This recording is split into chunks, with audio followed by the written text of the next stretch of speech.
Welcome to the Japanese mountains. Just 2 hours away from Tokyo by train, you will find Shima Onsen.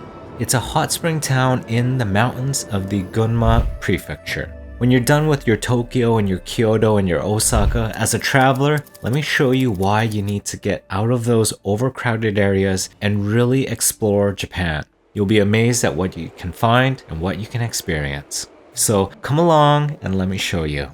It's late October, the summer heat has passed, the air's getting crisp, and the cloudy, rainy weather brings with it a cool sense of mysticism to all the Japanese nature. We stayed about 15 minutes away from Shima Onsen at a hotel called Shima Yamaguchi-kun, a Japanese ryokan that sits right next to a flowing river. On the outside, it looks pretty nonchalant, but on the inside, pure magic. I would describe it as traditional with a few modern touches. You still have your tatami mats that you'll sleep on, which, by the way, pretty comfortable, I'm not gonna lie. You have traditional Japanese breakfasts and dinners, which taste great, there's a lot of variety, and while individual portions might seem small, don't worry, you'll be pretty full after each meal. And then you have your open air onsen baths, which face the river and a hillside forest. And boy, let me tell you, absolutely serene. Sitting there in a rocky hot spring with the sound of a flowing river, the view of the forest, and breathing in that cool autumn air. The only thing that's still a bit weird for me, being naked with other men. Still not used to that. Unfortunately, it's illegal to film inside the onsen itself, so I can't show you what the open air bath looks like, but don't worry, you can find pictures on Google. And then at night, the hallways are beautifully lit around the hotel, and I often found myself just walking around because it was so peaceful. Honestly, such a nice experience and something I think everyone needs to experience whether they live in Japan or are traveling Japan. Now let's step away from the hotel and give you a breakdown of the area, the views. Everything literally looks like it came straight from a Ghibli movie.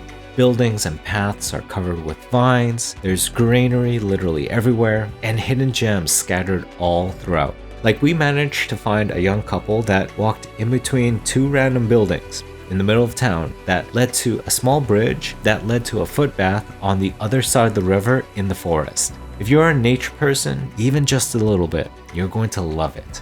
It's fresh, it's green, and it's a great getaway from the craziness of the big cities.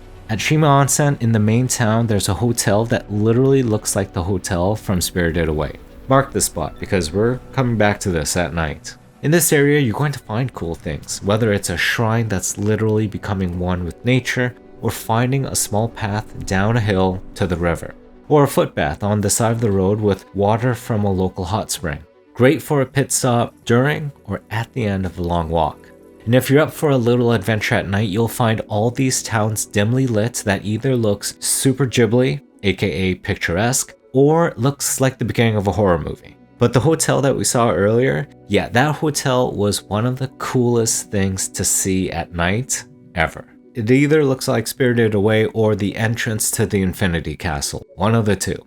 All in all, if you're watching this video, you've probably watched other videos of Japan. And one topic that you'll probably come across is about the over-tourism that's currently happening. And you'll definitely see examples of that in Shibuya and Shinjuku and Kyoto and all the main cities of Japan. But out here, I didn't get that feeling at all.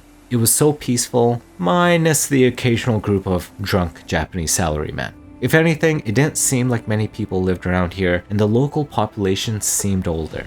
And that scares me because it's honestly, and this is cheesy to say, but so magical out there. And a part of me is afraid that in a couple generations, places like this might not exist anymore. Currently, there are a lot of people moving away from rural areas and into large cities, and I completely understand that. It's all about job opportunities. But I hope we can somehow keep these areas of the world healthy. So if there's one message that I can leave with you, if you have the opportunity to travel Japan, please make sure to spend at least a part of your trip away from the main tourist hubs and to really explore Japan. It might seem daunting and fewer people might speak English, but trust me, you're going to be okay and it'll totally be worth it. Google Translate is your best friend. This was my first attempt and boy, do I not regret it at all. But hey, let me know what you think. Thanks for watching the video, and I hope to see you again.